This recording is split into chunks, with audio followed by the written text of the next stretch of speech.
नमस्कार.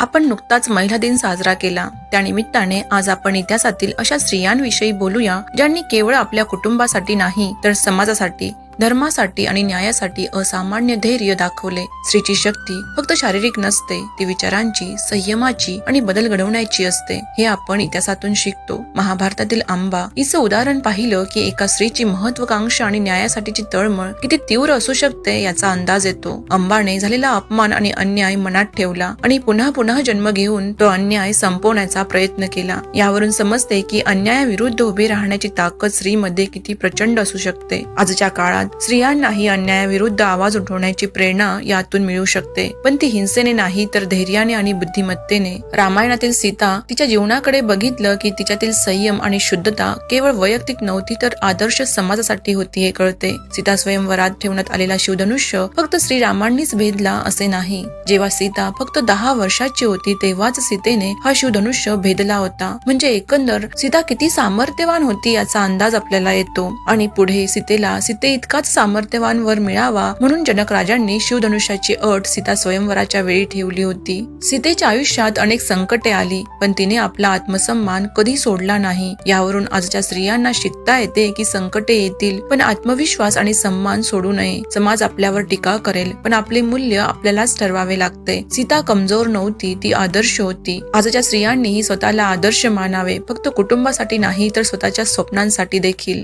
देव आणि असुरांच्या युद्धात दशरथ राजासोबत कैकेयी देखील रणांगणात उतरली होती. या भयंकर संग्रामात कैकेयीने दशरथांचे प्राण वाचवले म्हणून तिचे धैर्य विशेष मानले जाते. लढाई दरम्यान दशरथ राजा गंभीर जखमी झाले होते आणि त्यांच्या रथाचे चाक देखील सैल झाले होते. त्या निर्णायक क्षणी कैकेयीने विलक्षण धैर्य दाखवले आणि रथाच्या चाकाला धरून ठेवणाऱ्या खिळ्याच्या जागी तिने स्वतःचे बोट घातले, पण रथ कोसळू दिला नाही. त्यामुळे रथ स्थिर राहिला आणि दशरथाचे प्राण वाचले. त्यामुळे दशरथाने तिला हवे ते मागण्यास सांगितले, पण तिने जेव्हा वेळ येईल तेव्हा मागेल असे सांगून वेळ मारली. नंतर त्याच उपकाराची आठवण म्हणून तिने दशरथाकडून रामासाठी 14 वर्षाचा वनवास मागितला. दशरथ आणि कैकेयी यांची कथा आपल्याला शिकवते की निर्णयांचे परिणाम किती दूरगामी असू शकतात. एक निर्णय इतिहास बदलू शकतो. आजच्या स्त्रियांना देखील निर्णय घ्यावे लागतात, त्यांच्या करिअर बद्दल, कुटुंबाबद्दल, समाजाबद्दल, आणि हे सगळं सांभाळणं मुळीच सोपं नाही पण अशक्यही नाही. बुद्धिमत्ता आणि संतुलनाच्या जोरावर आजच्या स्त्रिया देखील मोठे मोठे निर्णय घेऊ शकतात. द्रौपदी ही महाभारतातील सर्वात प्रभावी स्त्री मानली जाते. द्रौपदी ही न्यायाची प्रतिमा होती. कुरु दरबारात तिचे वस्त्रहरण करण्याचा प्रयत्न झाला तेव्हा तिने स्वतःसाठी नाही तर न्याय आणि धर्मासाठी प्रश्न विचारले. तिने भीष्म, द्रोण, धृतराष्ट्र यासारख्या मोठ्या पुरुषांना सरळ विचारले की धर्म काय आहे. त्या क्षणी संपूर्ण दरबार शांत झाला. तिचा आत्मसन्मान आणि न्यायासाठीचा आवाज इतका प्रखर होता की तो महाभारताच्या युद्धाचं एक मोठं कारण ठरला. यावरून आपल्याला कळते की अन्याय दिसला की शांत राहू नये. आवाज उठवणे म्हणजे संघर्ष नव्हे तर न्यायाची मागणी आहे. आजच्या स्त्रियांनाही समाजात समान संधी, सन्मान आणि सुरक्षितता मिळाली पाहिजे. ही केवळ मागणी नाही तर ती गरज आहे. महाभारतातील सत्यवती ही संपूर्ण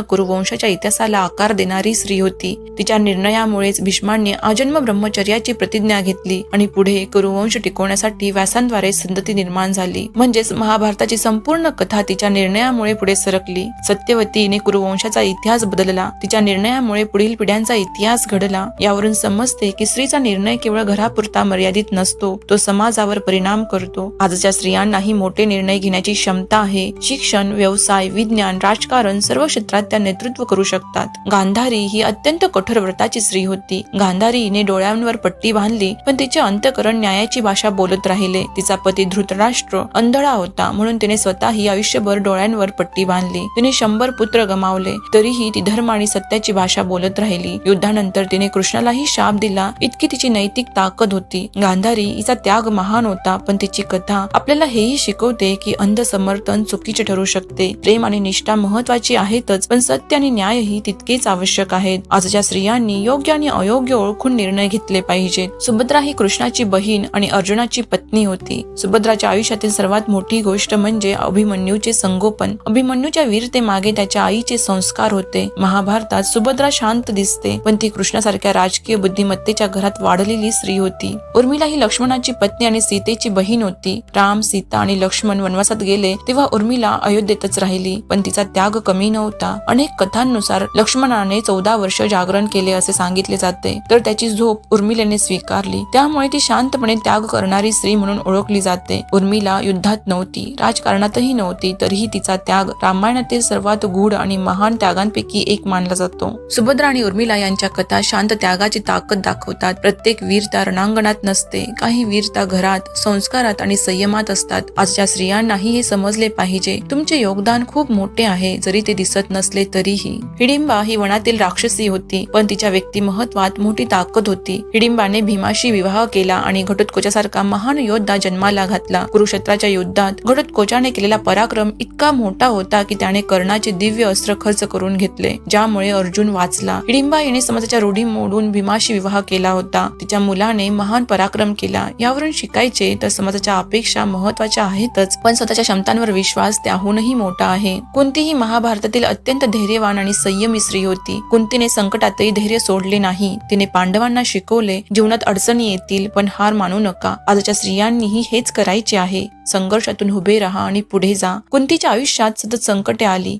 पतीचा मृत्यू, वनवास, राजकीय षडयंत्र, तरीही तिने धैर्य सोडले नाही. तिने पांडवांना धर्म, संयम आणि संकटात टिकून राहण्याची शिकवण दिली. कर्ण हा तिचा पुत्र असल्याचे सत्य मनात ठेवूनही तिने धर्माची बाजू सोडली नाही. उत्तरा ही मत्स्य देशाचा राजा विराट याची कन्या आणि अभिमन्यूची पत्नी होती. उत्तराने युद्धानंतर नव्या पिढीला वाढवले आणि भविष्य घडविले. कुरुक्षेत्राच्या युद्धात अभिमन्यू मृत्युमुखी पडला तेव्हा ती गर्भवती होती. अश्वत्थामाने सोडलेल्या ब्रह्मास्त्रामुळे तिच्या गर्भातील बालक धोक्यात आले. कृष्णाने त्या बालकाचे रक्षण केले. पुढे तोच बालक परीक्षित झाला आणि कुरु वंशाचा वारसा पुढे चालू राहिला. यावरून आपल्याला समजते, संकटे शेवट नसतात, ती नव्या सुरुवातीची संधी असते. महाभारत आणि रामायण या केवळ कथा नाहीत, त्या मूल्यांची शाळा आहेत. न्याय, धैर्य, संयम, निर्णय शक्ती आणि त्याग हे आजही महत्वाचे आहेत. महिला दिन म्हणजे स्त्रीचा केवळ एक दिवस सन्मान करणे नाही, तर तिला समान संधी देणे, तिच्या आवाजाचा आदर करणे आणि तिच्या स्वप्नांना पाठिंबा देणे. स्त्री शक्ती ही समाजाची शक्ती आहे. जेव्हा स्त्री पुढे जाते तेव्हा समाज पुढे जातो. चला आपणही स्त्रियांचा सन्मान करूया, फक्त शब्दांनी नाही, कृतीने. शिक्षण, संधी, समानता यासाठी प्रयत्न करूया. हेच महिला दिनाचे खरे सार आहे आणि हेच भविष्यासाठी आवश्यक देखील आहे. धन्यवाद.